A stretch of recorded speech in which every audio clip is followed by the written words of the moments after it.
Iskander, and I'm going to present the extension breakdown. That is a joint work between DeustoTech, University of Deusto, and Eurecom. First thing first, browser extensions are the most popular technique currently available to extend browser functionalities, because we all know that browsers are nice, but they don't have everything natively, so extensions are there to help them. So we know that most browser families support extensions nowadays, such as Firefox, Chrome, Safari, Opera, and Edge, and they can really easily be downloaded by users just going to the central repository for their browser, check the ones that they like, and they get them. Extensions, actually, they are a bundle of resources that include code, such as HTML, JavaScript, images, style sheets, whatever they need to use their functionalities. But third party will never have access to those resources because they may contain private information, vulnerabilities in the proper extensions, and even keys of them. So browsers need to control somehow this access. So the problem is that this is tricky and this is error-prone. So if we analyze the different types of resource control policies that we can find nowadays in browsers, there is one group that is the access control settings. That is the one that Chromium and all the browsers that are related of Chromium and Firefox, both web extensions that are the new extensions that they are using now, and the non-web extensions. In this case, the resources in the extensions are in two different parts. They can be public or private. By default, all of them, they are private. So even if you know the specific URI of the resource you want to access, if it's private, you can't access it. The request is going to be denied. Thing is, some resources actually need some public stuff in order to work as they want. So they can identify some resources that they want to make public, included in the manifest, and that's it. The other option will be the URI randomization. In this case, is the one that Safari uses. The way of working is completely different to the other one. In this case, everything is public. There's no differentiation between private or public.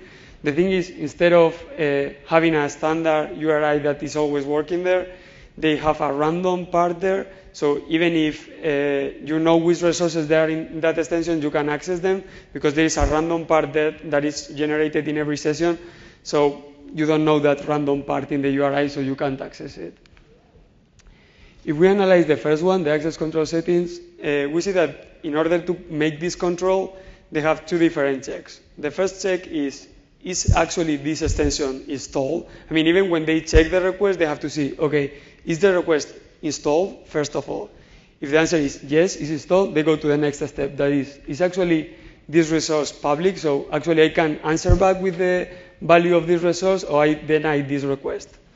Thing is, this two-step base is prone to time-side channel attacks, which means that an attacker can actually know if the request was denied because of the extension is not present there, or because the resource is actually kept private.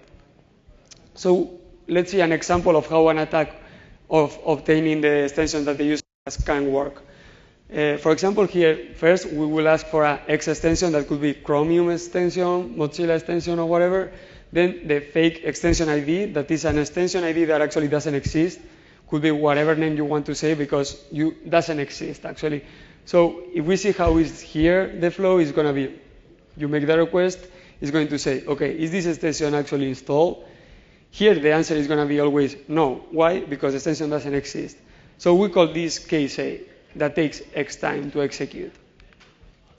Now imagine that instead of asking for a fake extension ID, we ask for a real extension ID that we don't actually know if it's installed or not, but we know that it's a real extension. So in this case, when the answer is going to be, okay, is this extension actually installed?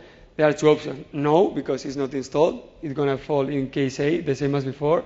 Or yes, okay, in this case, there is another question there. Okay, is this path actually accessible? Is this resource public? So there are two options here again, yes or no. In our case, as we ask for a fake path that we don't actually care if the resource is private or not, it's going to always fall in no, because the resource doesn't exist. And we call this case B. As we can see, there are two different timing in this case. The first one, that is the extension doesn't exist, is going to fall in case A, that takes X time. And in the second case, that extension actually exists, in this case, it's going to fall in case B, that takes y time. So the difference is x and x plus y.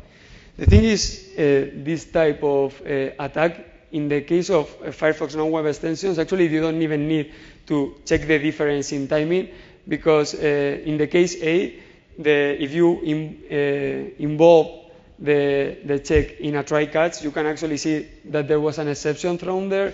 So actually you can just make a try catch of a request, and if actually the extension is installed, it's going to throw an exception, and it's not if not. So we check how we can compare this technique to previous techniques of that subvert these access control settings that actually exist nowadays.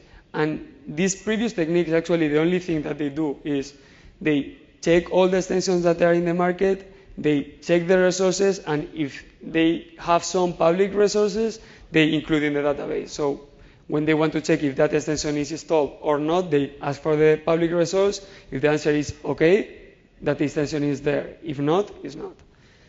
The thing is, we check the top 10,620 extensions, both in Firefox and Chrome, to see how these previous attacks actually work. And we see that just like around 10% of them actually can be detected. So there is a 90% that can't be detected with previous techniques.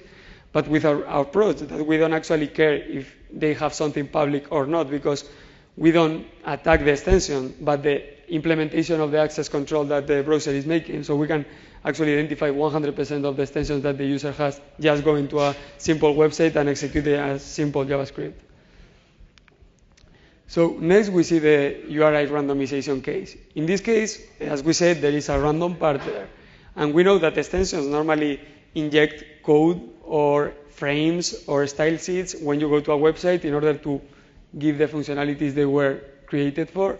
The thing is, when they inject this data, if the injected resource is from the same extensions, they are actually leaking the random URI that is supposed to be private in order to defend from this type of attacks.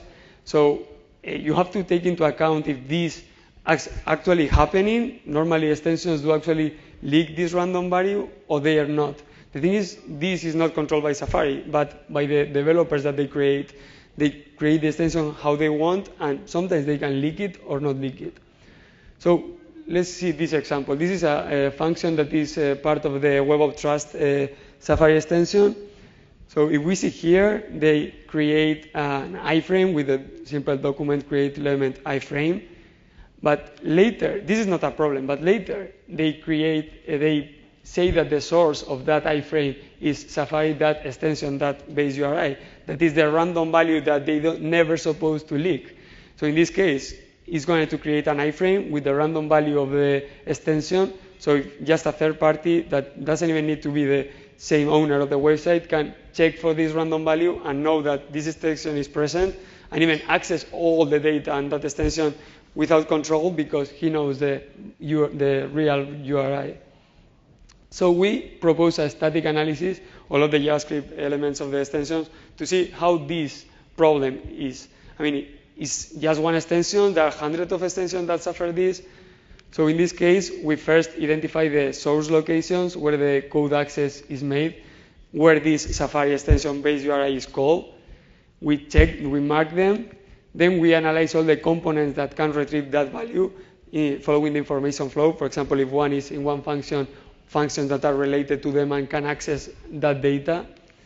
And later we identify of all these components that we saw, we identify where an injection can happen. In this case, we communicate all relations between the base URI and an injection finally happens in the website.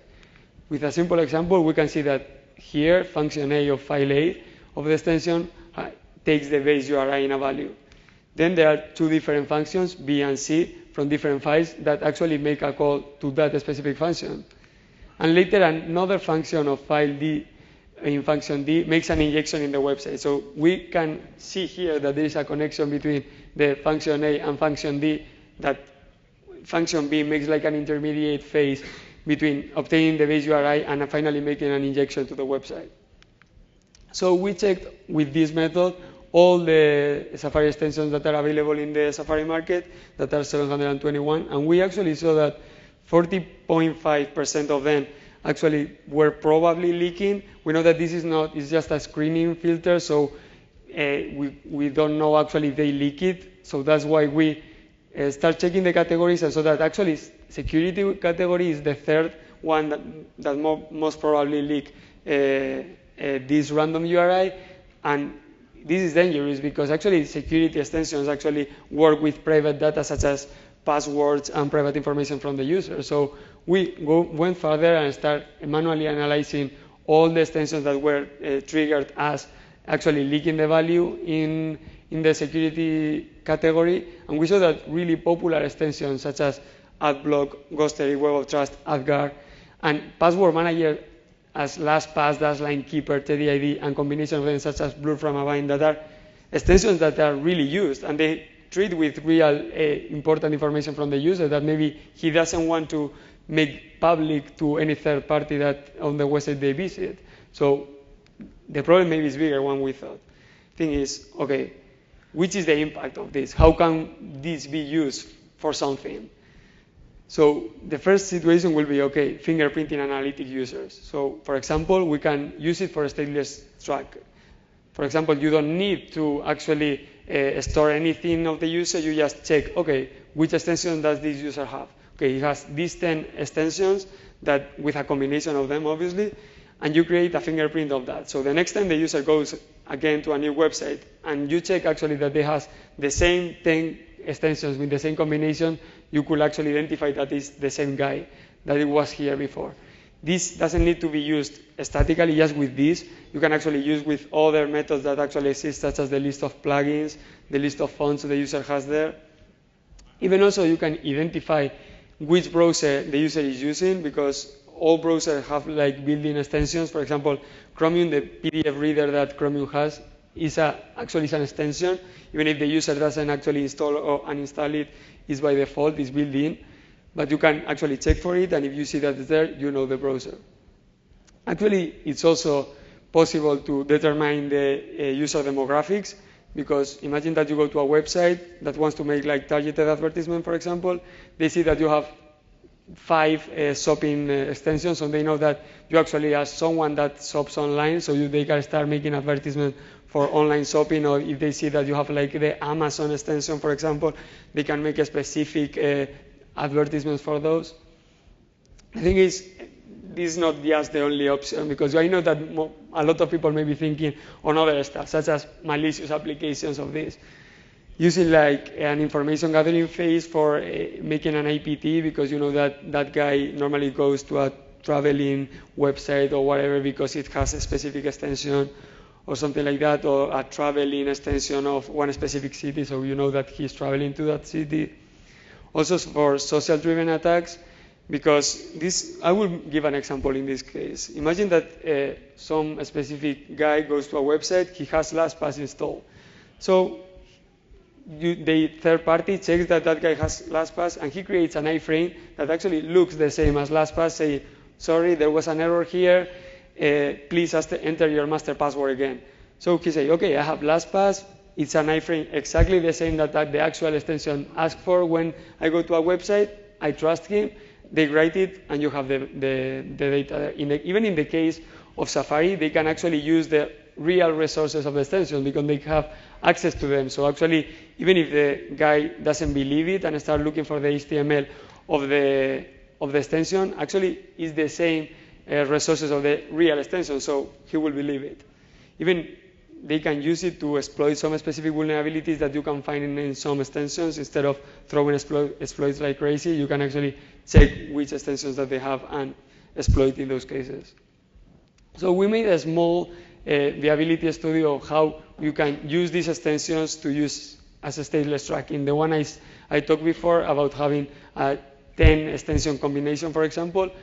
It was a small proof of concept test with around 200 people around the world. And we actually saw and compared the entropy of the normalized entropy obtained with extensions with the normalized entropy obtained with other methods that were actually being used nowadays to track people in the web. And we see that the value is better than the other ones. Okay, this doesn't mean that you can use extensions by their own, but actually it means that for sure it's going to help if you include that in the other techniques that they are actually being used as one more. So, okay, we see the impact, but we want to know, and we have to responsibly disclose this information to the browsers that are working on it, because they have to solve this, because it's a problem that is real and can have problems there. So we disclose, for example, for Chrome, and actually the developers, when we first talked to them, they were pretty impressed that this was working, because they try to avoid these kind of attacks. And nowadays they are working on some way to solve this problem. We are later going to talk about some proposals that we make, but they are still working on it. And actually the thing is, Firefox Web Extensions and Microsoft Edge that are currently now in really early stages follow the same mechanism, exactly the same mechanism, in order to be compatible with Chromium extensions. And we also notify them, because even if they are really early stages and maybe it's not a big problem right now, they should also work on it. So in the case of Firefox, the one I talked before about the try catch, that you can involve the request in a try catch and use it to identify, they acknowledge the problem and they are working on it to solve it. The case of Web Extension is more interesting. Actually, when we reported, first they were not really impressed of it. It was like, okay. The thing is, they actually wanted to solve it, so the way they decided to solve this was, okay, we are combining the technique of the access control, that is the one that they were using before, with the Safari, the URI randomization part. So they changed the scheme to access the resources from Mozilla Extensions extension ID path to Mozilla Extensions random unique identifier path. So in this case, they solved the problem somehow, we will say, but actually this created a problem, because the thing is, they create a unique identifier for the user. So actually, it's generated once, just only once. So when you download an extension, it creates a random unique identifier. So if just one extension of all the extensions that you have leak the data, they are leaking a unique identifier that any website, just looking at their own code, can get it and use it as fingerprinting without any computation, and they can use it, and they don't do anything. So this is also a big problem, and we also reported, and they are thinking on how to solve it. In the case of Safari, we think that the method Safari is using, the URI randomization, is, let's say, in basic is correct. Even if the random part is only generated in each session, we think it's okay. So instead of reporting the problem to Safari, we reported the problem to the extensions that we manually identified that were actually leaking, so in order they start solving, because as we say, there are security extensions that should take care of this stuff. So here is that we thought that how can we solve all these problems that we have been talking about? So we have a security proposal here based on 3 simple policies that, if they follow, this problem will never exist again. That the first, all browsers should follow an extension scheme that includes a random value, such as X extension random value path. This random value should never be the same, even in the same session or different sessions, because it happens what happens to Firefox now, that they have a unique ID that they can use it to fingerprint users. So they have to be careful to not have the same unique identifier in every extension or in every session. Second, all browsers should also implement an access control. Most of it is for Safari, because if they have the random part, if they actually find the random part because they leak it, they can use all the content on the extension. So actually, there should be some control that even if unintentionally some extensions actually leak the random value that they shouldn't leak, they don't have access to all the resources in the extension.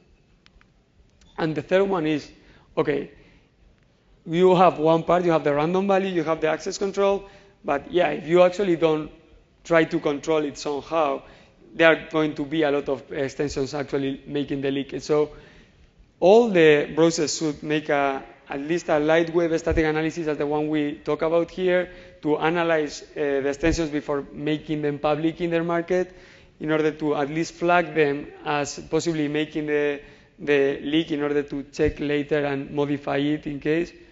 And moreover, developer manuals should always say something about this case, because Nowadays, the Safari, as we say that nearly 40% of them maybe were leaking the data, maybe they were not doing on purpose. They were making unintentionally because they were not knowing about the problem.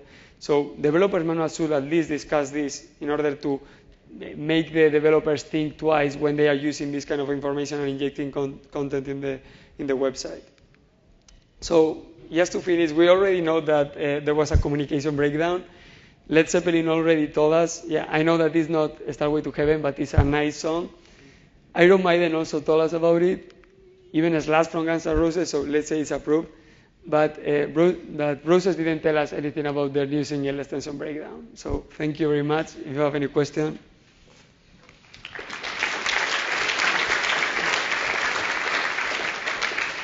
Yeah, thanks a lot. So if you have any questions, step up to the mics.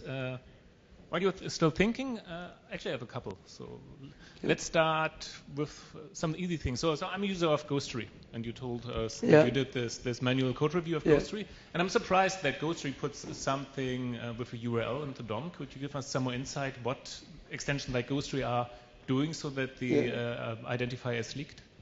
Yeah, I don't remember Ghostery specifically what they're doing, but normally they include some type of iframe there. For example, the Web of Trust one was the one that when you go to a website, they check their database, they see, okay, this website seems dangerous, so they throw a small iframe saying, okay, please be careful, this is dangerous, and they are leaking the random value there.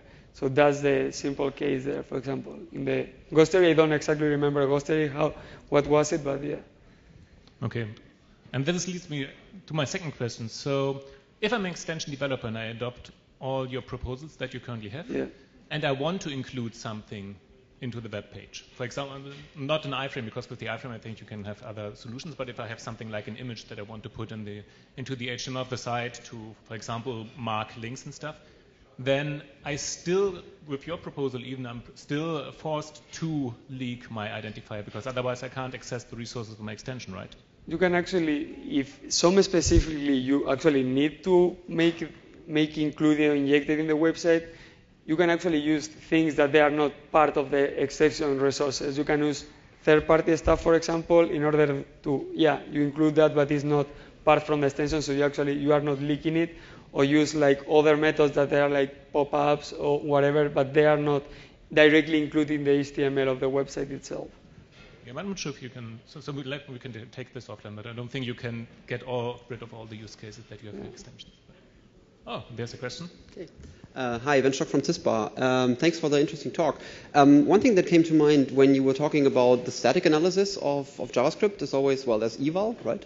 And while this is maybe a limitation for your approach, I was wondering, do you have an idea of how much eval is being used for extensions? Because, I mean, you would expect that maybe some people want to hide their source code somehow from a, dummy user, I would say. So they pack it and then eval it, but this would kind of break your static analysis, right? Can you repeat, please? Okay, sorry. So static analysis plus eval, that kind of is a problem, right, in JavaScript. Yeah, so I was wondering, can you give me an intuition of how much eval is being used by extensions that would potentially limit your approach? Yeah, actually there could be, but we haven't checked specifically. There are a lot of evals. Yeah, I know that if you have eval and it's static analysis, it's not the same. But the thing is, normally when the people use eval in code in JavaScript, a lot of times they use it just to hide or obfuscate some kind. But these extensions, they are supposed to be open. I mean, you can access the code. So the idea is that they don't obfuscate code in order to make the extensions. It doesn't have sense that they obfuscate the code there. So we don't think that there are going to be a lot. Maybe there are some, but we don't think that it's going to be a big deal in this case. Okay, I was just wondering whether you had some idea of how much this we didn't check specifically that. All right, thanks. Awesome. So let's thank the speaker again.